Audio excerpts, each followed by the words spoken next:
So, my main topic that I wanted to bring up is kind of a difficult question to answer, but I think we've got a few things that we do that probably help us out, and maybe it'll help you guys out some too. Maybe you guys have some ideas too that will help us. But I want to talk about how to find guitar gear that you bond with, and Okay. how to find the right gear that you really kind of mesh with and that fits you.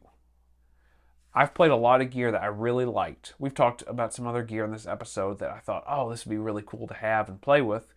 Kind of like that compressor we just talked about, that I would really like to have, but I don't know if it would really like bond with me. Like, I've got to have this on my board right now. So, what is some ways you go about playing some gear that kind of helps you, or like trying out gear to find out if it bonds with you or not? Okay. Let me just preface like pedals, man, it's a shot in the dark. When it comes to pedals, it's honestly trying to do your research. As much as we dog the gear page, I do look at it for a general idea. You look at demos, although we know that demos suck. Um, but really, when it comes to pedals, it's just kind of doing your due diligence on what you have currently, your current guitar setup, your current amp setup, and trying to figure out the EQ of all that and what EQ is going to fit for your next pedal when it comes to drives. So pedals, do your research and then go to the shop if you can try it out, especially on gear that you have at home. That's kind of the best way to go about it. But how I find gear that I bond with is, I kind of have a running list of stuff I'm interested in. I have a running list that I'm like, I'd like to try that one day. I'd like to pick it out and see what I think, and just kind of go from there. That being said, I've played some gold tops because I'm really looking at a 54 reissue. I've played some gold tops I love, some gold tops I'm not a fan of. I've played some P90 guitars I am not a fan of, and some that I love that I never thought I would like. So I think my thing is try to always have an open mind when you go into the shop, but do your research before. Does that make sense? Yeah. Like, do all your research before, think of what specs seem to be important to you.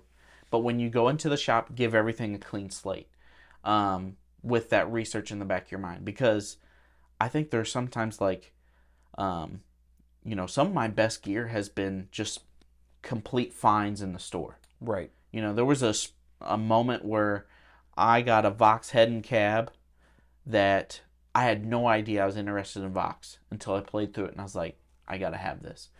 I found a vintage Bassman head, had no idea I'd be interested into it. And then I played it in the shop. I was like, gotta have it. And that was because I kept an open mind when I got in the store. Right. I think really as far as guitars go, you almost need to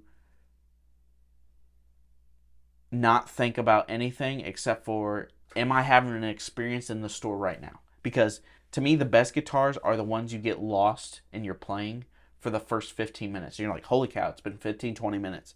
What just happened? Yep. Those are the best guitars. If you immediately bond with it, that's something you should have. Yeah.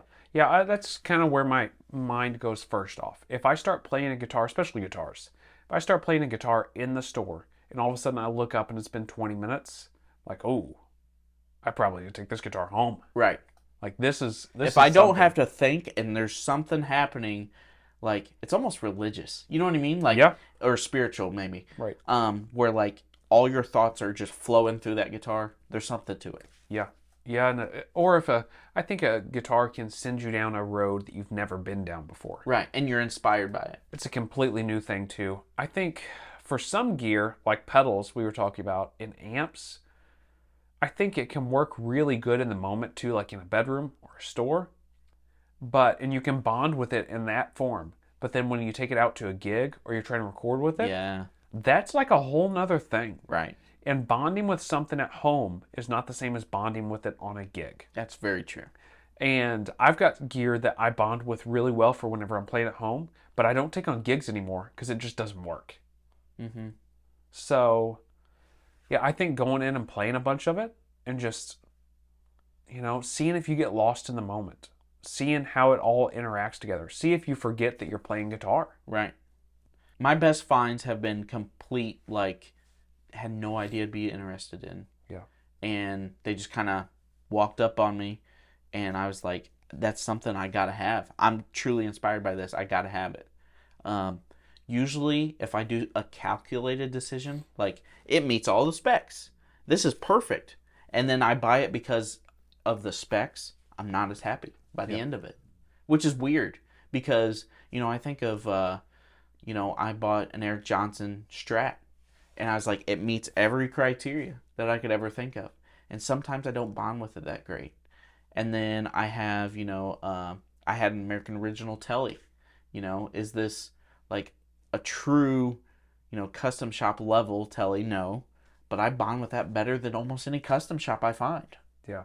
So I think it just depends on how you bond with something and if you get lost in that moment.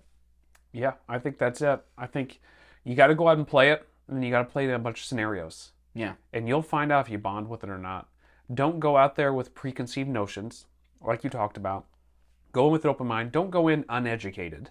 Right. But also, don't let that rule your brain. Don't let the gear page rule your brain. Mm-hmm. I think that's the best way to go about it. So tell us what you guys think. Tell us how you guys go about it and finding gear.